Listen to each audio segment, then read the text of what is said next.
आरोग्य, मुक्ती,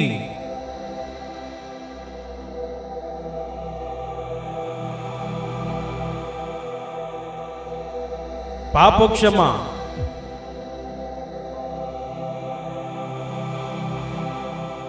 आनंद, शांती, सार्वकालिक जीवन ही आहे घोषणा ख्रिस्ताच्या क्रूसाची। हा क्रूस जो गेली 2000 वर्षे पापी व दुबळ्या मानवासाठी सामर्थ्य ठरला आहे।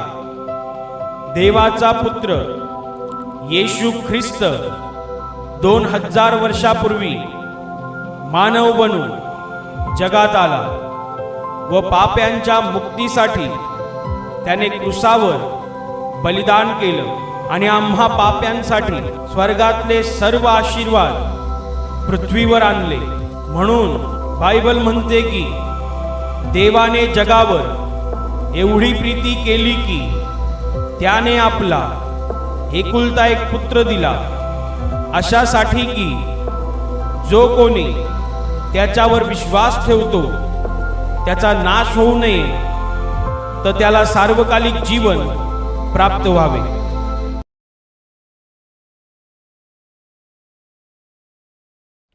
पेत्राचे पहिले पत्र अध्याय 4 वचन 7।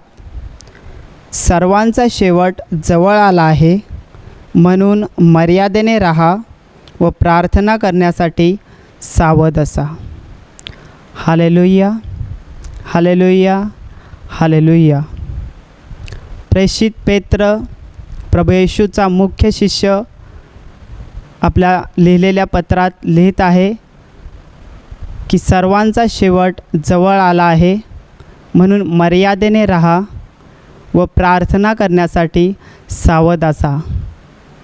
हे वचन, हा संदेश पेत्र कोणासाठी लिहित आहे, कोणासाठी हा संदेश देत आहे, तर ज्या लोकांनी प्रभू येशू ख्रिस्तावर विश्वास ठेवलेला आहे, ज्या लोकांनी प्रभू येशूला प्रभू आणि तारणारा म्हणून स्वीकारलेला आहे, आणि असे लोक जे विश्वासाचं जीवन जगत आहेत, अशा लोकांना प्रेषित पेत्र लिहित आहे, संदेश देत आहे की सर्वांचा शेवट जवळ आला आहे, म्हणून मर्यादेने राहा व प्रार्थना करण्यासाठी सावध असा।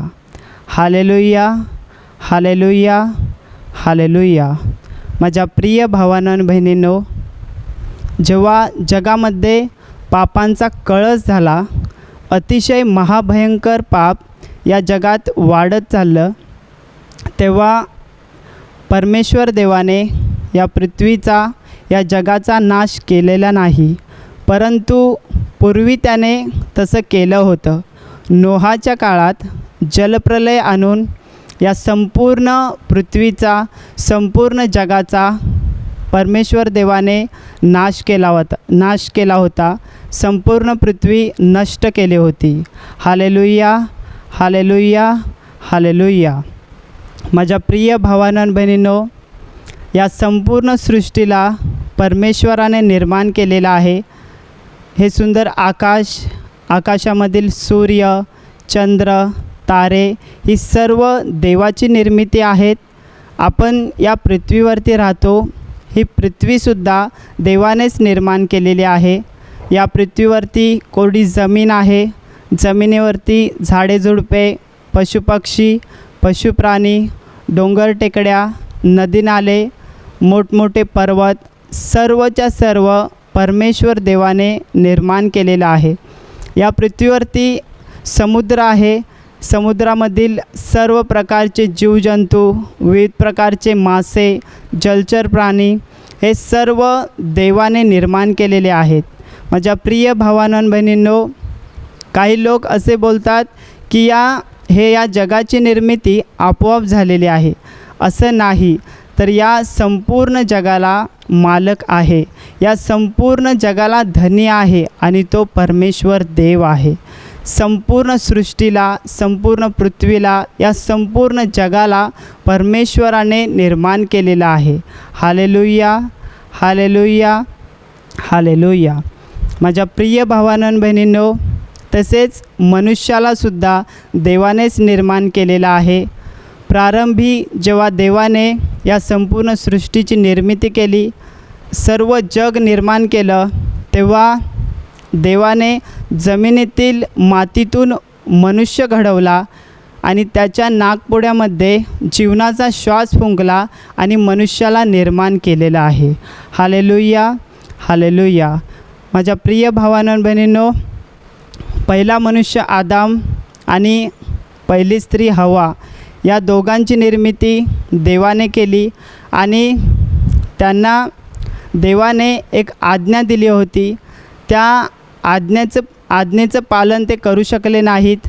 सैतानाने त्यांना फसवल्यामुळे या आज्ञेचं ते पालन करू शकले नाहीत, तर या आज्ञेचा भंग झाला. त्यानंतर आदाम आणि हवा यांना 2 मुलं झाली. एकाचं नाव काईन आणि एकाचं नाव हाबेल. या काईनाने दुसऱ्या मुलाचा म्हणजे छोट्या मुलाचा, त्याच्या भावाचा खून केला आणि या जगात पापाला परंपरा निर्माण झाली. या जगामध्ये पापाचा शिरकाव झाला. सैतानाचं ऐकत राहिल्यामुळे मनुष्य पापी जीवन जगू लागला. मनुष्याचं जीवन पापमय झालं. मनुष्य सैतानाचा गुलाम झाला. मनुष्य सैतानाच्या गुलामगिरीत गेला, मगरमिटीत गेला आणि सैतान जो दुष्ट आहे, तो सैतान मनुष्याचं जीवन दुःखाने, आजाराने, संकटाने, शापाने, क्लेशाने, दुःखाने भरू लागला. त्यामुळे मनुष्याला कोणतीही आशा नाही. Hallelujah, hallelujah. पूर्वीच्या काळी ज्यावेळेस देवाने असं पाहिलं की पृथ्वीवरती सर्व प्राणीमात्रांनी आपली चालचलणूक बिघडून टाकलेली आहे. या पृथ्वीवरती फार दुष्टाई वाढलेली आहे. मनुष्य दुष्ट झालेला आहे आणि मनुष्याच्या मनातील सर्व विचारांच्या कल्पना या प्रत्येक वेळी एकसारख्याच वाईट असतात असं देवाला दिसून आलं. तेव्हा देवाला मनुष्य निर्माण केलेल्याचा अनुताप झाला आणि त्याच्या चित्ताला खेद झाला. म्हणून देवाने संपूर्ण सृष्टीला, संपूर्ण जगाला त्यावेळेस नष्ट केलं. Hallelujah, hallelujah. त्या काळी नोहा हा सात्विक आणि नीतिमान मनुष्य होता. तो देवाबरोबर चालत असे. अशा या नीतिमान मनुष्याला नोहाला देवाने तारू बांधण्यासाठी सांगितले, तारू तयार करण्यासाठी सांगितले आणि नोहा आणि त्याचे कुटुंबीय यांना देवाने वाचवलं.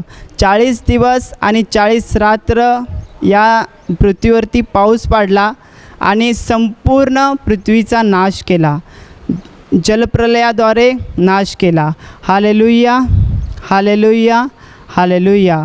माझ्या प्रिय भावांनो आणि बहिणींनो, या पृथ्वीचा नाश केल्यानंतर देव आपल्या मनात म्हणाला की मनुष्यामुळे आता मी या पृथ्वीला शाप देणार नाही, कारण की मनुष्याच्या मनातील विचारांच्या कल्पना बाळपणापासूनच वाईट असतात. आता पुन्हा एकदा जलप्रलयाद्वारे या पृथ्वीचा मी नाश करणार नाही. Hallelujah, hallelujah. माझ्या प्रिय भावांनो आणि बहिणींनो, म्हणून दुसऱ्या वेळेस या जगामध्ये अतिशय भयानक पाप वाढलं, तेव्हा देवाने तारणाचा मार्ग अवलंबला. देवाने त्याच्या एकुलत्या एक पुत्राला या जगामध्ये पाठवलं. माझ्या प्रिय भावांनो आणि बहिणींनो, पापी मनुष्याला कोणतीच आशा नव्हती. संपूर्णपणे निराशेचं जीवन मनुष्य जगत होता. अशा वेळेस मनुष्यावर देवाने दया केली.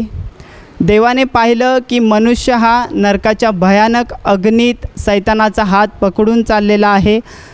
म्हणून माझ्या प्रिय भावांनो आणि बहिणींनो, देवाने त्याच्या पुत्राला या जगात मनुष्याला वाचवण्यासाठी, मनुष्य जो काही पाप करतो त्या सर्व पापांची शिक्षा स्वतःच्या पुत्रावर लादण्यासाठी, मनुष्याला पुन्हा एकदा तारणप्राप्ती व्हावी म्हणून मनुष्य पुन्हा एकदा जिवंत देवाकडे वळावा, जिवंत देवाच्या प्रेमात पडावा, पुन्हा एकदा देवाचा आणि मनुष्याचा संबंध, सहभागिता एक व्हावा म्हणून देवाने त्याच्या पुत्राला या जगामध्ये पाठवलं. Hallelujah, hallelujah, hallelujah. माझ्या प्रिय भावांनो आणि बहिणींनो, प्रभू येशू ख्रिस्त या जगामध्ये आला. त्याने मनुष्य जे काही पाप करतो त्या सर्व पापांची शिक्षा स्वतःच्या देहावरती घेतली. त्याने मनुष्यासाठी क्रूसावरती बलिदान केलं. Hallelujah, hallelujah. प्रभू येशूने मनुष्याच्या पापांसाठी क्रूसावरती बलिदान केलं. मनुष्यावरचे सर्व आजार, क्लेश, दुःख, संकट, शाप, सर्व प्रकारचे पाप त्याने स्वदेहावरती घेतले आणि तो क्रूसावरती बलिदान झाला. Hallelujah, hallelujah. आणि त्यानंतर प्रभू येशूला कबरेमध्ये ठेवण्यात आलं आणि तो मृत्यूच्या तिसऱ्या दिवशी पुन्हा एकदा जिवंत झाला. Hallelujah, hallelujah. आणि अशा या प्रभू येशूवर जो कोणी विश्वास ठेवतो त्याला तारण प्राप्त होतं, त्याला स्वर्गाचे अभिवचन मिळते. Hallelujah, hallelujah. ही सुवार्ता आज जगामध्ये पसरवली जात आहे. Hallelujah, hallelujah, hallelujah. मनुष्य पापी आहे, परंतु देवाने प्रभू येशूच्या पवित्र रक्तात मनुष्याला पापांची क्षमा देण्यासाठी या युगामध्ये संधी दिलेली आहे. हा संधीचा काळ आहे. देव मनुष्याचं पाचारण करण्यासाठी उत्सुक आहे. हा पाचारणाचा काळ आहे. जो मनुष्य स्वतःला पापी समजतो, जो मनुष्य स्वतःला देवासमोर नम्र, लीन आणि दीन करतो आणि ज्या मनुष्याला या क्षणाला आपल्या पापांबद्दल पश्चाताप होत आहे, अशा मनुष्यासाठी देवाने त्याच्या पुत्राला या जगात पाठवलेला आहे. Hallelujah, hallelujah. आणि हा पाचारणाचा काळ आहे. हा सुवर्ण संधीचा काळ आहे की या येशू 2000 वर्षापूर्वी या जगामध्ये आला आणि प्रभू येशू दुसऱ्यांदा या जगात येणार आहे. या दोन्ही घटनांमधला जो काळ आहे, जो संधीचा काळ आहे, जो क्षमेचा काळ आहे, जो दयेचा काळ आहे, जो पाचारणाचा काळ आहे, अशा या पाचारणाच्या काळामध्ये देव प्रत्येक मनुष्याचं पाचारण करत आहे.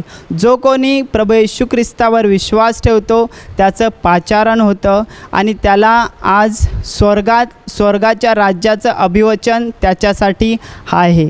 Hallelujah, hallelujah.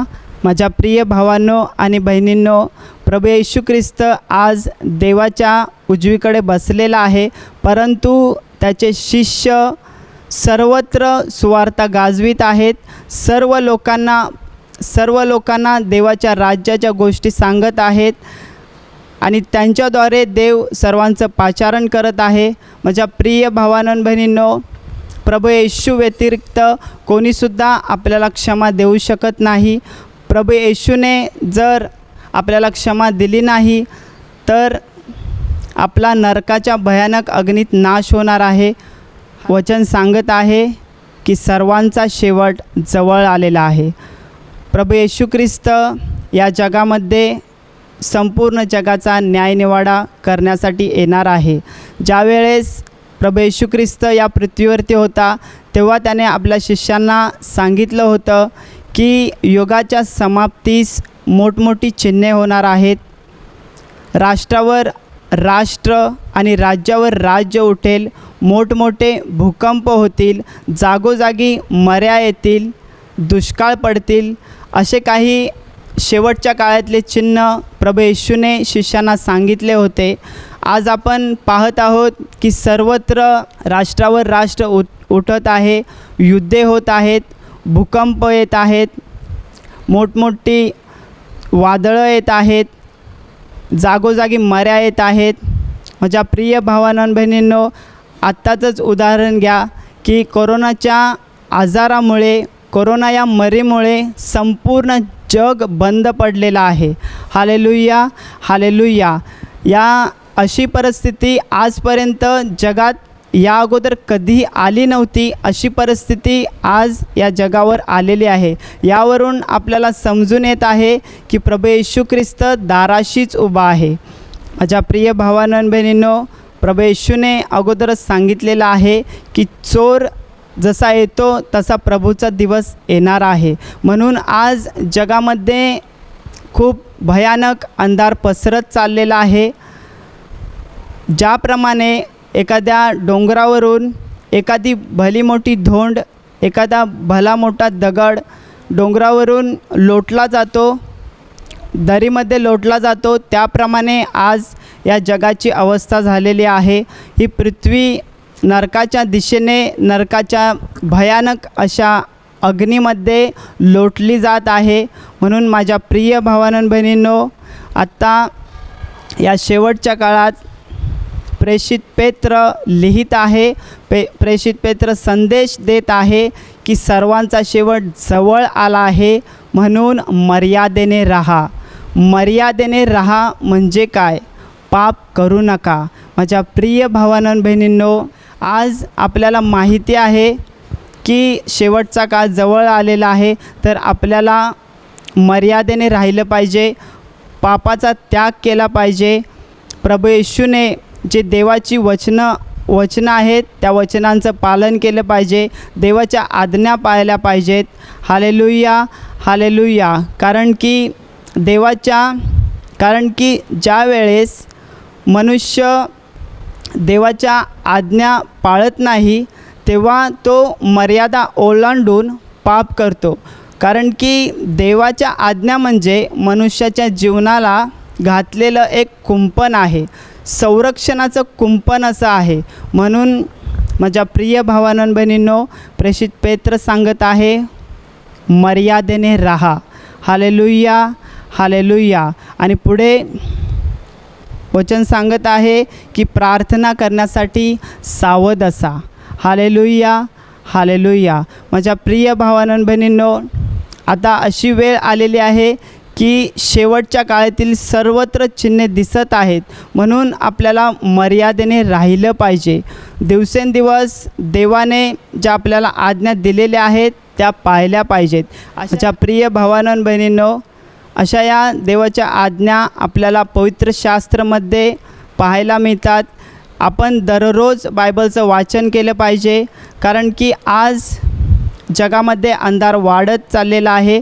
त्यामुळे आपल्याला आत्म्याने अंतर्यामी बलसंपन्न व्हायला पाहिजे. Hallelujah, hallelujah. माझ्या प्रिय भावांनो आणि बहिणींनो, पुढे प्रेषित पेत्र लिहित आहे की प्रार्थना करण्यासाठी सावध असा. Hallelujah, hallelujah.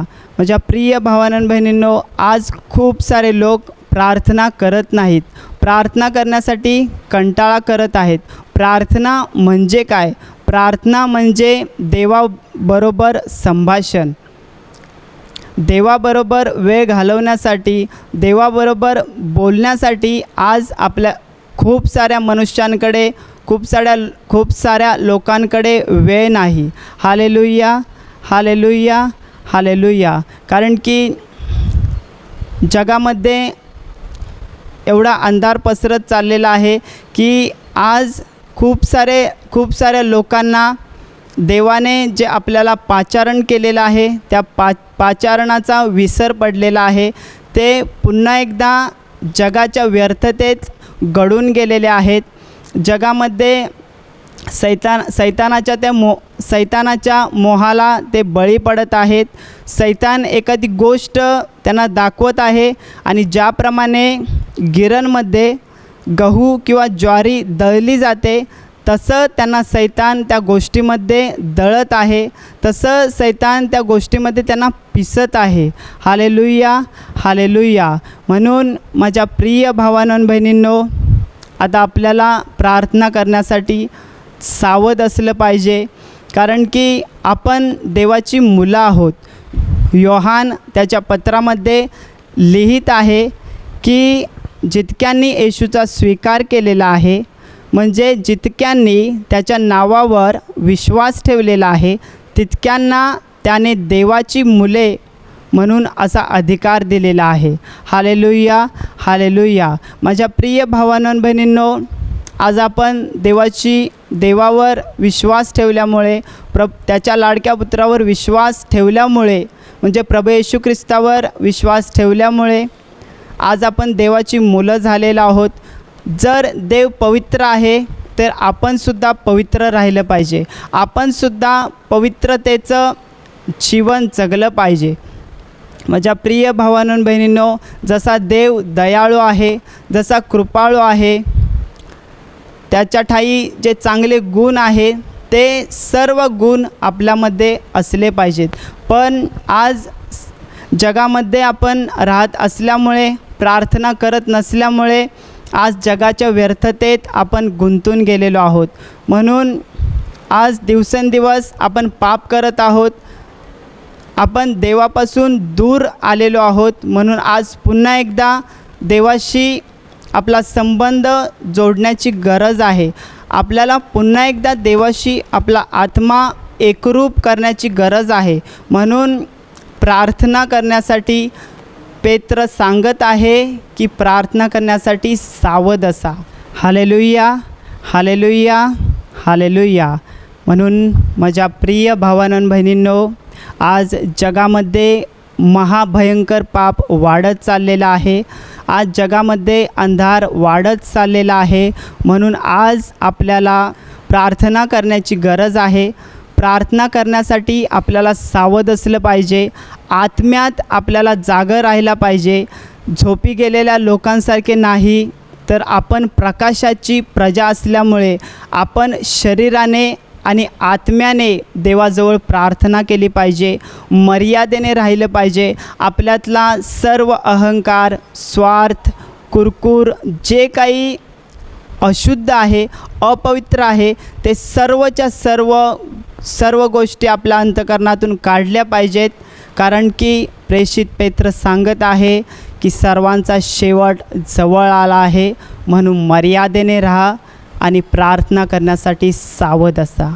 Hallelujah, hallelujah, hallelujah, hallelujah, hallelujah. माझ्या प्रिय भावांनो आणि बहिणींनो, आता मी तुमच्यासाठी प्रार्थना करणार आहे. म्हणून विश्वासाने आपल्या आजारी भागावर हात ठेवा. आणि आजारी भागावर हात ठेवणं शक्य नसेल तर विश्वासाने आपल्या छातीवर हात ठेवा. आपल्या अंतःकरणात असा विश्वास बाळगा की या क्षणाला प्रभू येशू ख्रिस्त तुम्हाला बरं करेल. या क्षणाला प्रभू येशू ख्रिस्त तुम्हाला स्पर्श करेल. तुमच्या शरीरातील प्रत्येक आजार प्रभू येशूच्या नावाने या क्षणाला नष्ट हो. तुमच्या जीवनातील प्रत्येक दुःख प्रभू येशूच्या नावाने या क्षणाला नष्ट हो. तुमच्या जीवनातील प्रत्येक सैतानी शक्ती या क्षणाला निघून जाओ. सर्व अशुद्ध आत्म्यांनो, मी प्रभू येशूच्या नावाने तुम्हाला आज्ञा देतो की यांच्यातून निघून जा आणि यांच्यात परत प्रवेश करू नका. तुमच्या जीवनावर प्रभू येशूचे महान आशीर्वाद येऊत. पवित्र आत्म्याचा आनंद तुमच्या अंतःकरणात वास करो. आमीन.